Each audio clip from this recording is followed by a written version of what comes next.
Stopping by Woods on a Snow Evening by Robert Frost. Whose woods these are I think I know. His house is in the village though. He will not see me stopping here to watch his woods fill up with snow. My little horse must think it queer to stop without a farmhouse near.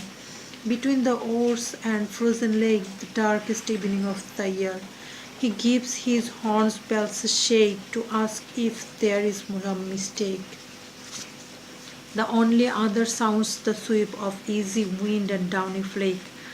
The oars are lovely, dark and deep, but I have promises to keep, and miles to go before I sleep, and miles to go before I sleep.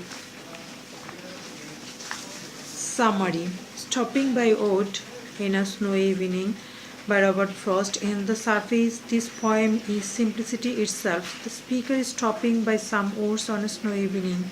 He or she takes in the lovely scene in near silence, is contemplate to stay longer, but acknowledges the pull of obligations and the considerable distance yet to be traveled before he or she can rest for the night.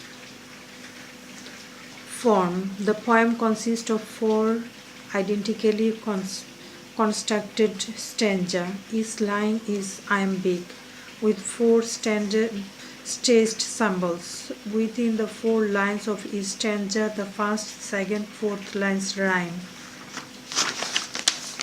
The third line does not, but it sets up the rhymes for the next stanza. For example, in the third stanza, queer, near, and ear all rhyme, but lake rhymes with shake, mistake, and flake in the flowing stanza.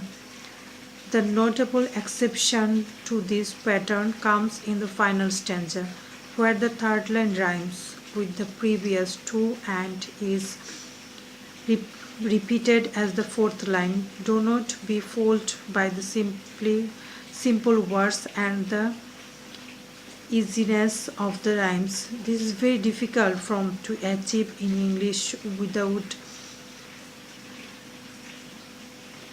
debilitating a poem's content with forced rhymes.